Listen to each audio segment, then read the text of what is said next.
కూడా మనతో పాటుగా లైవ్లో జాయిన్ అయ్యారు. గాది వెంకటేశ్వర గారు గుంటూరు జిల్లా అధ్యక్షుడు కూడా మనతో పాటుగా లైవ్లోకి అందుబాటులోకి వచ్చారు. ముందుగా దీపక్ రెడ్డి గారు.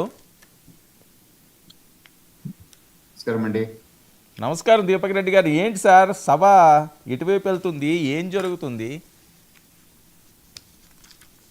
బాలకృష్ణ గారు జూపుడు గారు కనపడతలేదు ఫ్రేమ్ పైన. అదిగో కనిపిస్తున్నారు. నమస్కారం అండి.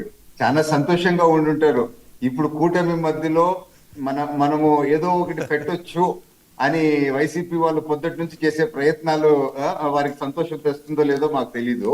కానీ నాకు తెలీదు వర్మ గారు ఈ రోజు ఈ సబ్జెక్ట్ ఉంటదని నేను ఒప్పుకున్న తర్వాత ఒరే ఇరుక్కున్నామా దీంతో అని అనుకున్నాను. వాస్తవంగా అరే ఎట్లా ఒప్పుకున్నాము, వర్మ గారు ఇరికిచ్చినారు, వస్తాము అని చెప్పి మా వాళ్ళతో మాట్లాడి అసలు ఏం జరిగింది అని చెప్పి ఆ వీడియో క్లిప్పింగ్స్ అన్ని తెప్పించుకొని ఒకసారి కాదండి 3-4 సార్లు చూసిన తర్వాత నాకు చాలా ఆశ్చర్యం వేసింది. ఏంది అని అంటే ఒక 2 పాయింట్స్ నేను చెప్పాలనుకుంటున్నాను. బాలకృష్ణ గారు జగన్మోహన్ రెడ్డి సైకో అని ఎక్కడన్నా అన్నాడా? నేను ఇప్పుడు ఓపెన్ ఛాలెంజ్ చేస్తా ఉన్నాను. సైకో గాడు అని అన్నాడు.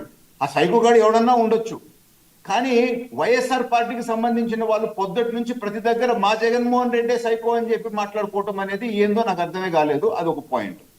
రెండోది, అసలు ఇష్యూ ఎక్కడొచ్చింది మీరు చూస్తే, చిరంజీవి గారు ఆ ఇంట్లోకి పోయినప్పుడు ఏమి జగన్మోహన్ రెడ్డి గారు కిందకి రారా అని చెప్పి నిలదీసో లేకపోతే బెదిరించో కిందకి పిలిపించుకున్నట్టు ప్రచారం ఉంది. అది కరెక్ట్ కాదు. ఆయన బెదిరించింది లేదు, పిలిచింది లేదు అని చెప్పి అక్కడ జరిగింది ఇది అని చెప్పి చెప్పినారు. అంటే ఒక విధంగా ఆ రోజు జగన్మోహన్ రెడ్డి గారు ముఖ్యమంత్రిగా ఉన్నప్పుడు ఆయనని ఏదో థ్రెటన్ చేసి కిందకి పిలిపించింది కాదు అని చెప్పి సెటరైట్ చేశాడు రికార్డ్ ని.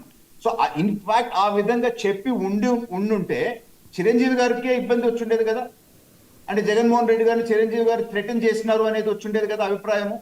సో అసలు పాయింట్ ఇది పెట్టుకొని దీన్ని వేరే డైరెక్షన్ లో రాజకీయ లబ్ధి కొరకు తీసుకోబోతా ఉండదు.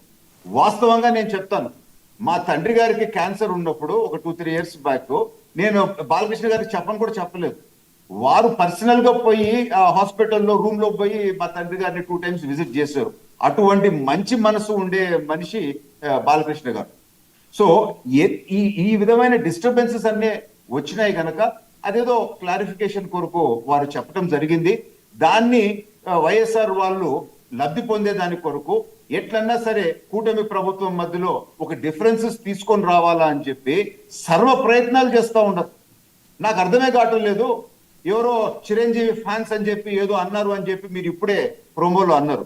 ఎవరండి చిరంజీవి ఫ్యాన్స్ లేదా పవన్ కళ్యాణ్ గారి ఫ్యాన్స్ వచ్చి బాలకృష్ణ గారు అనేది నాకు అర్థం కాలేదు. జెన్యున్ ఫ్యాన్స్ ఎవరు అనరు.